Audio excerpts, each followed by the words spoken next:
नमस्कार, आपके साथ मैं रोहित कुमार। आप हैं न्यूज फाउंडेशन पर। बिहार में उपचुनावों को लेकर के लगातार तमाम दल अपने अपने प्रत्याशी के नाम का ऐलान कर रहे हैं। आज ही महागठबंधन की तरफ से 4 सीटों पर उन्होंने होने वाले उपचुनाव को लेकर के प्रत्याशी के नाम का ऐलान किया गया। तो दूसरी तरफ बीजेपी ने बीती रात ही 2 सीटों पर अपने प्रत्याशी के नाम का ऐलान कर दिया था। तो बिहार के बेलागंज सीट से जदयू की तरफ से कौन चुनाव लड़ेगा, इस पर अभी फिलहाल सस्पेंस है, लेकिन नाम आगे सूत्रों के हवाले से मनोरमा देवी का चल रहा है, जो कि वहां से पहले भी चुनाव लड़ चुकी हैं।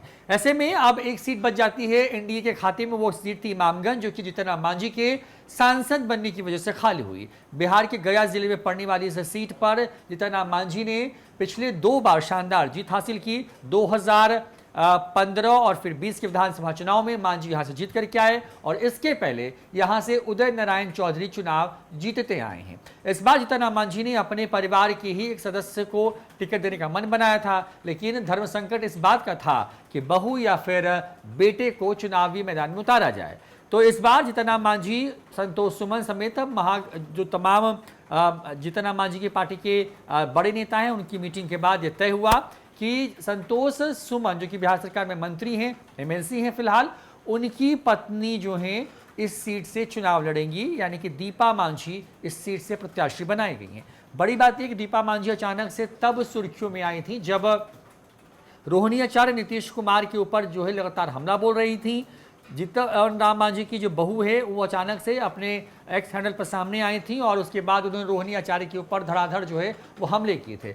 हालांकि बाद के वक्त में जब रोहिणी आचार्य की तरफ से अपने पिता लालू यादव को किडनी दी गई, तो उस वक्त जो है उसके बाद उन्होंने एक ट्वीट किया था, एक पोस्ट किया था, और उसमें वो कहती नजर आती हैं कि कुछ भी हो जाए, अब मैं जो है रोहिणी आचार्य पर कोई भी टिप्पणी नहीं करूंगी, कोई बयान नहीं दूंगी। और अब देखिए राजनीति में उनकी एंट्री हो गई है पूरी तरीके से। सिंबल देते हुए नजर आ रहे हैं जीतन राम मांझी अपनी बहू को। तस्वीरें दिखा रहे हैं आपको, देखिए किस तरीके से जीतन राम मांझी जो है संतोष सुमन की पत्नी और अपनी बहू जो है दीपा मांझी को जो है उन्हें सिंबल दिया है। आपको बता दें कि इमामगंज सीट से उपचुनाव लड़ेंगी। 3 चुनाव का जिक्र करते हैं वहां पर। 2010 में जब नीतीश कुमार की लहर थी पूरे बिहार में, वहां पर जो है तो महागठबंधन की तरफ से जो है राजेश मांझी यहां पे प्रत्याशी बनाए गए हैं। तो दूसरी तरफ जीतन राम मांझी ने अपनी बहू को यहां से मैदान में उतारा है। 2 बार के चुनावी रिकॉर्ड्स बताते हैं कि जीतन राम मांझी के लिए सीट बेहद ही मुनासिब रही है। यहां से जीतन राम मांझी बड़े अंतर से चुनाव जीतते रहे हैं। उदय नारायण चौधरी यहां से 2 बार चुनाव हारते नजर आए हैं। बड़ी बात यह है कि जीतन राम मांझी जो है इस पिछले बार के विधानसभा चुनाव में 2 सीटों से चुनाव लड़ करके आए थे, जिसमें से 1 सीट वो हार गए थे और 1 सीट पर उनकी जीत हुई थी। इस बार की बात करें तो इस बार क्योंकि उपचुनाव होने हैं, और इन उपचुनाव को बिहार में विधानसभा चुनाव के पहले का सेमीफाइनल कहा जा रहा है।